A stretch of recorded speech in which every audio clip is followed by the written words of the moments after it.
Honestly, I'm very pessimistic about what's happening in Syria.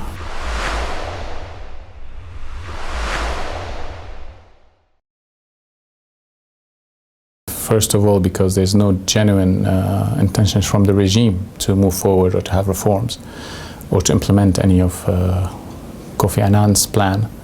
But I also think on the other hand, we also have problem with the international community. When the Kofi Annan plan, was announced and everybody welcomed it, and the international community said it was a great plan, it talked about all sides have to stop, shooting at each other. Violence has to stop from both sides. There should be a peaceful dialogue. There should be between opposition and the government. The problem is that it doesn't seem that anybody is willing to stop. The Syrian people in Syria, when you have a lot of minorities that make up like 45% and over of the population, when they see that the only alternative to the current dictator regime is Muslim Brotherhood, they don't want that. It could work in other countries, such as Egypt or maybe in Tunisia or Libya, but it cannot work in Syria. As I told you, in Syria there's many minorities. You have 20% Christians, you have Ismailis, Alawites, Druze, Shias, you have Armenians, Caucasians, Turkmen, Kurds. You see, and there's a lot of minorities who do not want that alternative.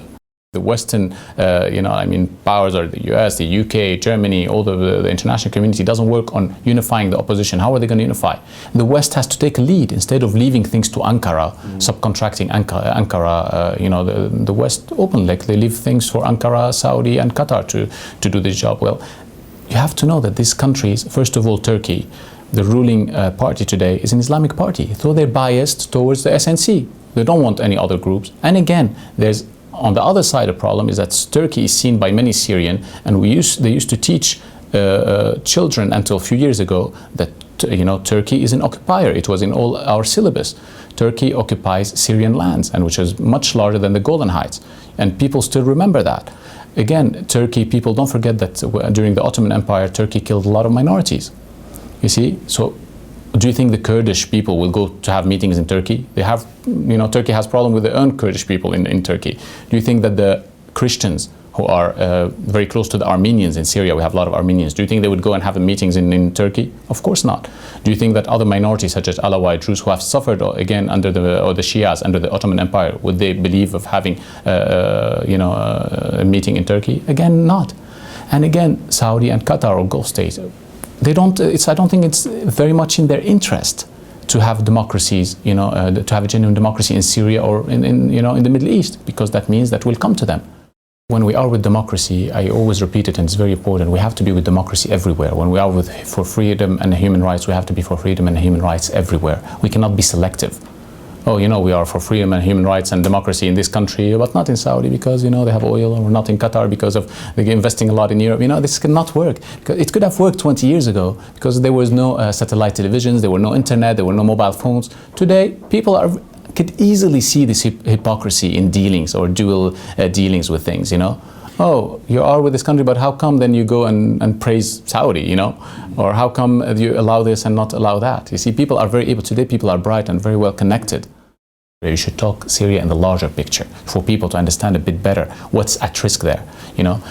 Syria has allies like Iraq, like Iran, like in Iraq you have Sadr militias, Al-Hakim groups, and all those pro-Iranian groups.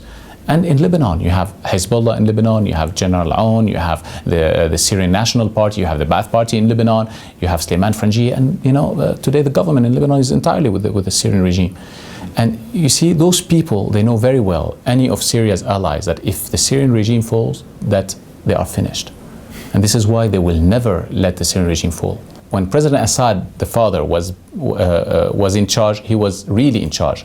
He was really head of the state, he was head of the Ba'ath Party and head of the army. Today, Bashar is head of those three, but in name only.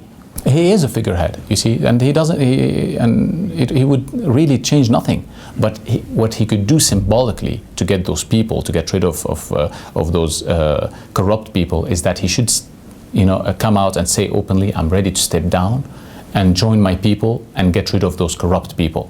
And then people from all over Syria, really, from everybody will stand, because minorities, others, everybody hates those corrupt people in the regime.